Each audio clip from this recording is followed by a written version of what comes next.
Hi hello నమస్తే welcome to meta news. ముందుగా ఈ వీడియోని లైక్ చేయండి, షేర్ చేయండి. మరిన్ని ఇంట్రెస్టింగ్ పొలిటికల్ అప్డేట్స్ కోసం మెటా న్యూస్ని సబ్స్క్రైబ్ చేయండి.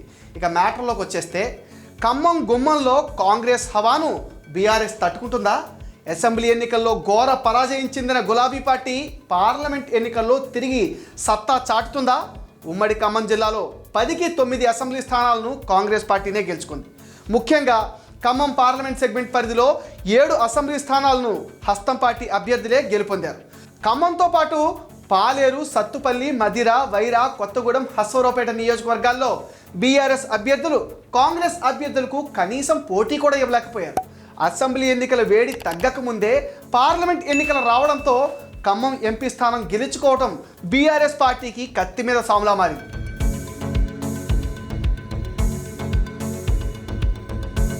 ఖమ్మం పార్లమెంట్ నుంచి బీఆర్ఎస్ మరోసారి సిట్టింగ్ ఎంపీ నామా నాగేశ్వరరావుని బరిలో దింపే అవకాశం ఉంది.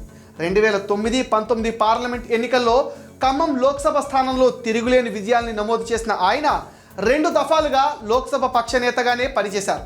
అయితే అసెంబ్లీ ఎన్నికల్లో టికెట్ ఆశించి భంగపడ్డ నేతలు, పరాజయం పాలైన నాయకులు కొందరు ఎంపీ టికెట్ ఆశిస్తున్నారు.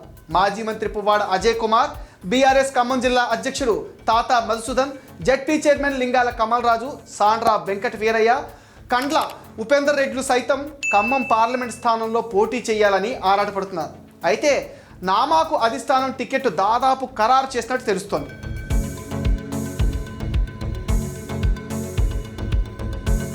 గడిచిన ఎన్నికలకు ప్రస్తుతం జరగబోతున్న పార్లమెంట్ ఎన్నికలకు చాలా వ్యత్యాసం ఉంది. ఖమ్మంలో క్రియాశీలక నాయకులుగా ఉన్న పొంగులేటి శ్రీనివాసరెడ్డి, తుమ్మల నాగేశ్వరరావులు ప్రస్తుతం కాంగ్రెస్ మంత్రులుగా కొనసాగుతున్నారు. ఆ ఇద్దరు అసెంబ్లీ ఎన్నికల్లో బీఆర్ఎస్ను చావుదెబ్బ కొట్టారు. దీంతో బీఆర్ఎస్కు జిల్లాలో బలమైన నాయకత్వం కొరవడింది. దీనికి తోడు అధికారం కోల్పోవడం కూడా మైనస్గా మారింది. ప్రస్తుతం ప్రతిపక్ష పార్టీగా ఉన్న బీఆర్ఎస్ 2024 పార్లమెంట్ ఎన్నికల్లో అసలైన పరీక్షను ఎదుర్కోబోతుంది.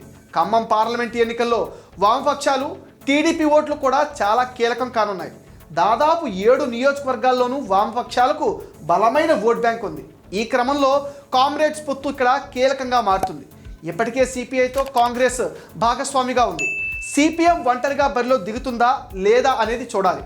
మరోవైపు అసెంబ్లీ ఎన్నికల్లో మాదిరిగానే టీడీపీ సైలెంట్ ఓటింగ్ కాంగ్రెస్ వైపు మళ్ళితే బీఆర్ఎస్కు పెను సవాల్గా మారనుంది. ఇది మెటా న్యూస్ అప్డేట్. ఈ వీడియోని తప్పకుండా లైక్ చేయండి, షేర్ చేయండి. మీ విలువైన ఒపీనియన్ని కామెంట్ సెక్షన్లో పోస్ట్ చేయడం మర్చిపోద్దు. Please subscribe to meta news.